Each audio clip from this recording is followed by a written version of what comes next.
بسم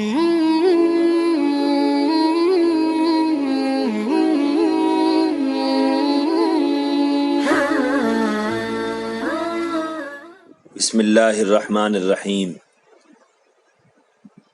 کل ہمارے پروفیسر عبد الرحمن صاحب رحمۃ اللہ علیہ کا انتقال ہو گیا۔ پروفیسر صاحب کون تھے اور ان کا کیا مقام تھا، اور دعوت و تبلیغ کے اندر وہ کس مقام پر تھے، اور آج انشاءاللہ اللہ کی بارگاہ میں ان کا کیا مقام ہوگا، اس کے بارے میں ایک بہت اہم خط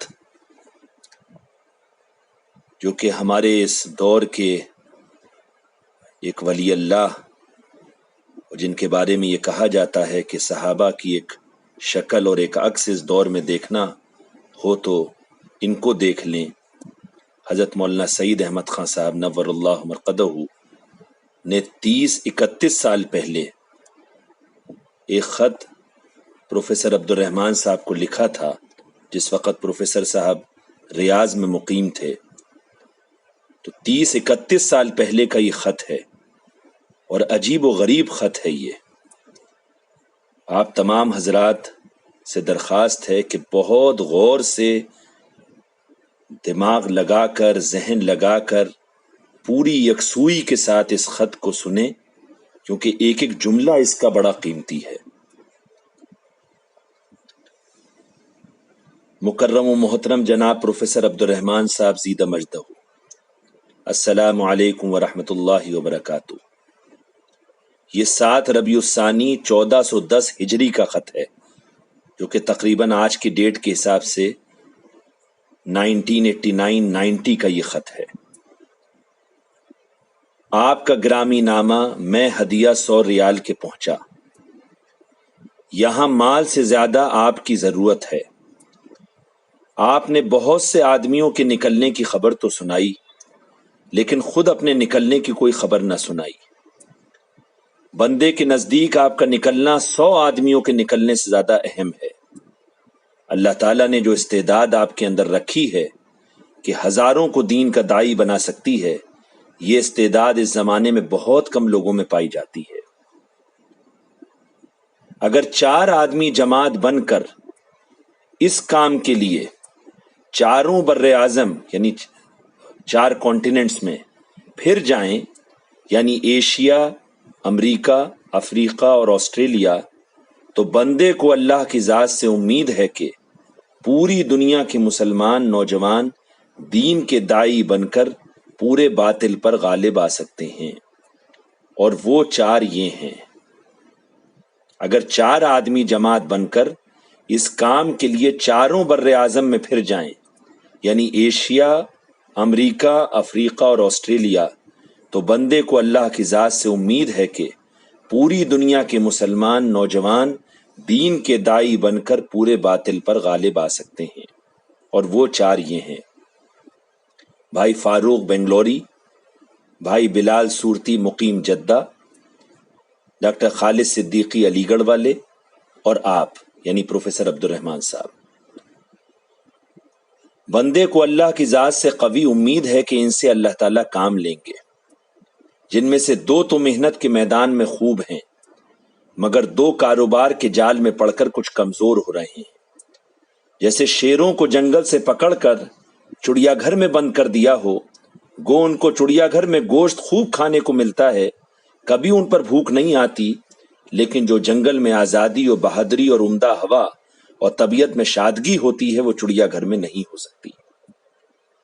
آگے مولانا لکھتے ہیں، ابھی تک اس دعوت کی حقیقت ہمارے اوپر نہیں کھلی، جیسا کہ دنیا کی حقیقت کھلی ہوئی ہے، کہ اس میں محنت کرنے سے اپنی زندگی کے تمام حالات بنتے نظر آتے ہیں، اور محنت چھوڑنے سے بگڑتے نظر آتے ہیں۔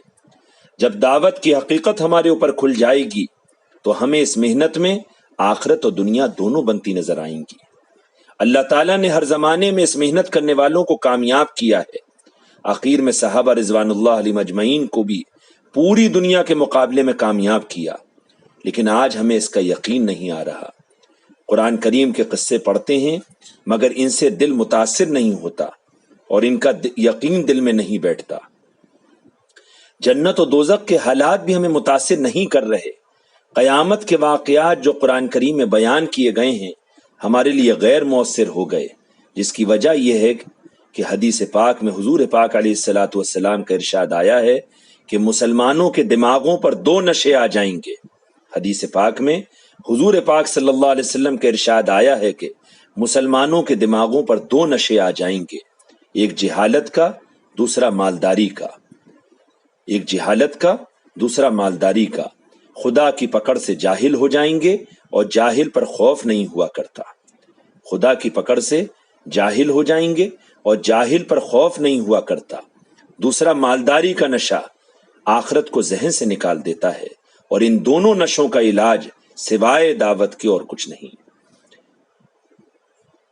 آگے مولانا لکھتے ہیں، مالدار ملکوں میں رہنا عیش پرستی میں پھنسا دیتا ہے، دین کے الفاظ باقی رہ جاتے ہیں، حقیقت ختم ہو جاتی ہے، اللہ تعالیٰ سے انسیت و محبت کم ہو جاتی ہے۔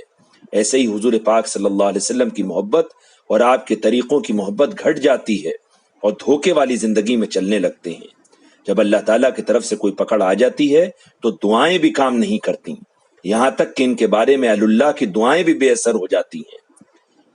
بخارا اور سمرقند کی تاریخ کو یاد کریں، اس میں اسپین کا واقعہ بار بار پڑھیں، چین کے حالات جو مسلمانوں پہ گزر رہے ہیں غور و خوض سے دیکھیں، ہندوستان جہاں 800 برس تک مسلمانوں کی سلطنت رہی ہے آج کن حالات میں گزر رہا ہے، افغانستان جو اسلام کا سر سمجھا جاتا تھا آج کن حالات میں گزر رہا ہے، ملک شام جس زمین میں اللہ نے برکتیں رکھی ہیں وہ مسلمانوں کی غفلت شاری پہ آنسو بہا رہا ہے اور دشمنوں کے نرغے میں آ گیا ہے۔ یہ 30 سال پہلے مولانا لکھ رہے ہیں۔ اسپین کا واقعہ بار بار پڑھیں، چین کے حالات جو مسلمانوں پہ گزر رہے ہیں غور و خوض سے دیکھیں، ہندوستان جہاں 800 برس تک مسلمانوں کی سلطنت رہی ہے آج کن حالات میں گزر رہا ہے، افغانستان جو اسلام کا سر سمجھا جاتا تھا آج کن حالات میں گزر رہا ہے، ملک شام جس زمین میں اللہ نے برکتیں رکھی ہیں وہ مسلمانوں کی غفلت شعاری پہ آنسو بہا رہا ہے اور دشمنوں کے نرغے میں آ گیا۔ جب تک اللہ تعالیٰ ہمیں ہدایت نہ دے ہم ان واقعات سے عبرت نہیں لے سکتے، اس لیے اپنے ان دوستوں کو جو اس دعوت میں معروف اور نمایاں ہیں میرے اس خط کو سنا دیں اور دعوت میں آگے بڑھنے کی کوشش کریں تاکہ مالداری کا نشہ بھی اتر جائے اور جہالت کا نشہ بھی۔ فقط والسلام، سعید احمد۔ اللہ پاک ہمارے دونوں بزرگان دین کو غریق رحمت کرے۔ حضرت مولانا سعید احمد خان صاحب نور اللہ مرقدہ کو بھی اللہ پاک اعلیٰ ترین مقام کے اوپر پہنچائے، اور وہ پہنچ گئے ہوں گے انشاءاللہ، اور ان کی قبر کو نور سے بھرے۔ اور ہمارے پروفیسر عبد الرحمن صاحب رحمۃ اللہ علیہ جو کہ کل ہم کو چھوڑ کر اس دنیا سے چلے گئے، اللہ پاک ان کو بھی اپنے آغوش رحمت میں لے لے، ان کی قبروں کو نور سے بھر دے۔ جزاک اللہ خیر۔ السلام علیکم ورحمۃ اللہ وبرکاتہ۔